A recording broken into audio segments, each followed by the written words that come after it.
Hello! Bon, ça y est, c'est le moment, t'es pleine de bonnes intentions, t'as décidé que c'était maintenant ou jamais, que t'allais te prendre en main, que t'allais passer à l'action, que t'allais enfin changer ta vie.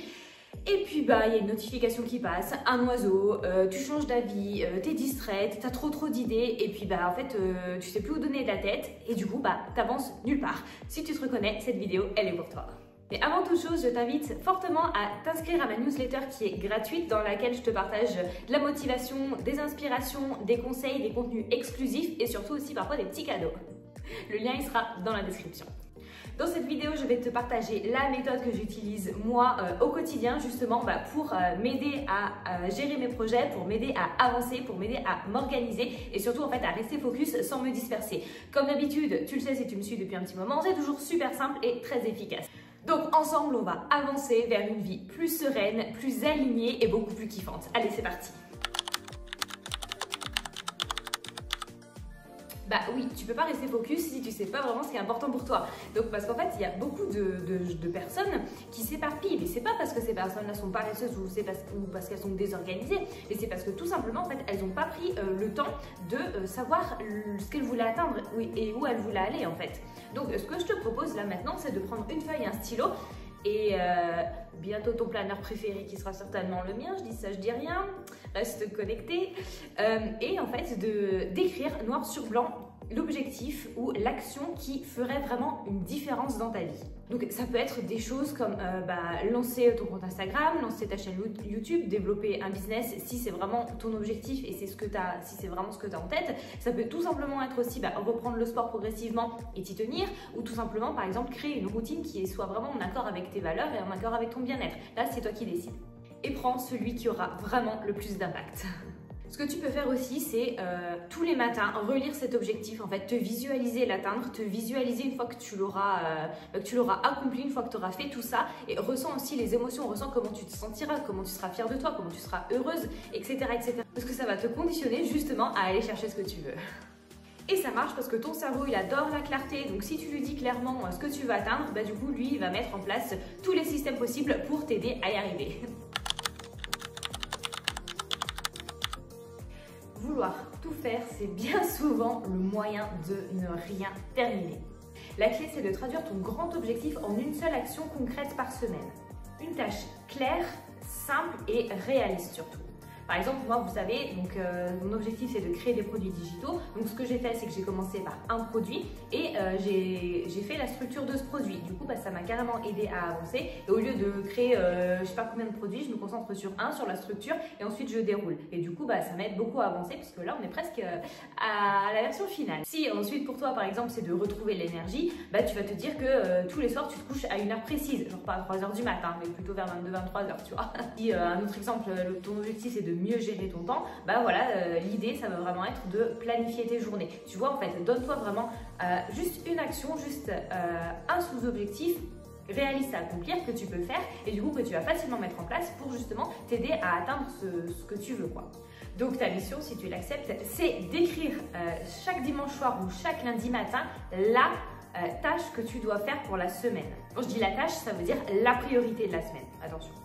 Et tu l'écris, tu la notes sur ton agenda, sur un post-it, là où tu veux, mais du coup, tu t'en écris qu'une seule et tu te concentres là-dessus. Du coup, ça va marcher parce qu'au lieu de te concentrer sur 10-15 micro-actions, tu sais pas trop, tu pars dans tous les sens, tu vas te concentrer sur une seule chose et du coup, si tu as une seule chose à faire, c'est bien plus facile à réaliser et ça va pouvoir t'aider à avancer petit à petit vers l'objectif que tu t'es donné.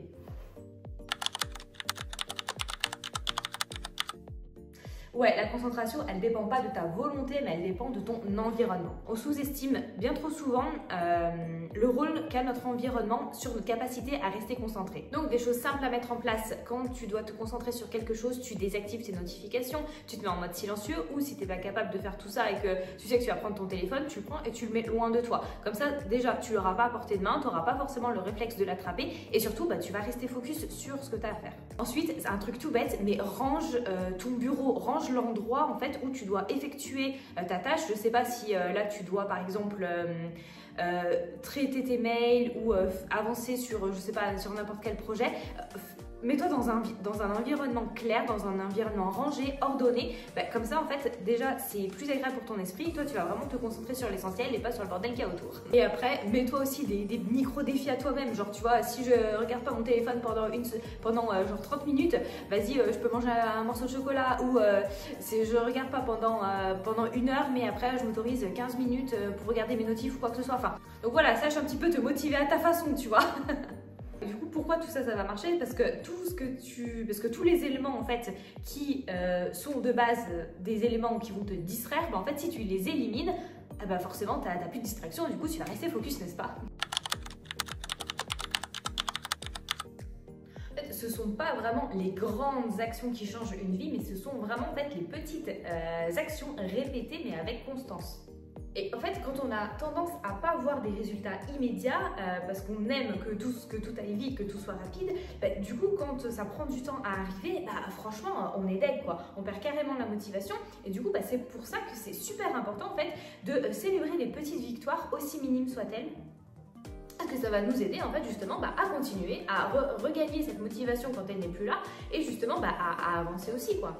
Les petites victoires, ça peut être vraiment tout et n'importe quoi. C'est vraiment en fonction de ton objectif, tu vois. Si toi, ton objectif, par exemple, c'était d'arrêter, je sais pas, de boire du soda à long terme, voilà, tu peux te dire, voilà, aujourd'hui, j'ai bu 2 verres d'eau de plus, ou une canette en moins, ou je sais pas, tu vois, ou par exemple, si on reprend notre objectif, par exemple, encore une fois, de se remettre un petit peu en forme, etc., ton objectif, voilà, si par exemple, toi, t'es arrivé, je sais pas, à aller marcher 30 minutes aujourd'hui, c'est une petite victoire, tu vois. En fait, il faut vraiment aussi être conscient des efforts faits, du chemin parcouru, et voilà, pas toujours voir le gros résultat final, mais voir aussi l'avancée de ce que tu fais, des tâches que tu fais au quotidien et qui te mènent là où tu veux aller.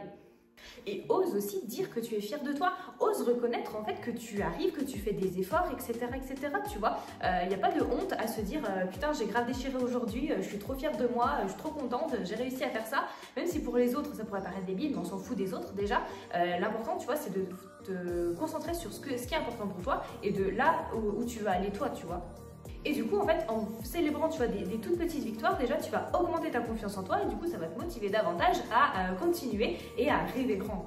Du coup, tu vois, t'as pas besoin d'en faire trop, t'as juste besoin d'avancer avec intention et de savoir clairement ce que tu veux faire et où tu veux aller. Tu vois, rester focus, ça veut pas dire être parfaite, ça veut pas dire être comme ça et commettre aucune erreur. Non, ça veut dire tu dis non à ce qui n'est pas bon pour toi, mais tu dis oui à ce qui compte vraiment. Reprends vraiment le contrôle sur ta concentration en appliquant la méthode suivante. Tu clarifies ton objectif. Tu poses une priorité par semaine. Tu protèges ton environnement. Et tu célèbres chaque petite avancée. Et voilà, j'espère que cette vidéo t'aura plu et t'aura donné justement une méthode vraiment concrète que tu pourras appliquer pour éviter de te disperser et surtout apprendre à rester focus. Si ce n'est pas déjà fait, comme d'habitude, je t'invite à t'abonner, ça fait super plaisir, à me laisser un petit like parce que c'est bon pour mon petit cœur et c'est bon pour l'algorithme, à me laisser aussi un commentaire pour me dire toi quel est ton objectif du moment ou ce que tu fais pour rester concentré. Je lis et je réponds à tous les commentaires sans exception. Merci beaucoup d'avoir regardé cette vidéo et je te dis à lundi prochain. Ciao!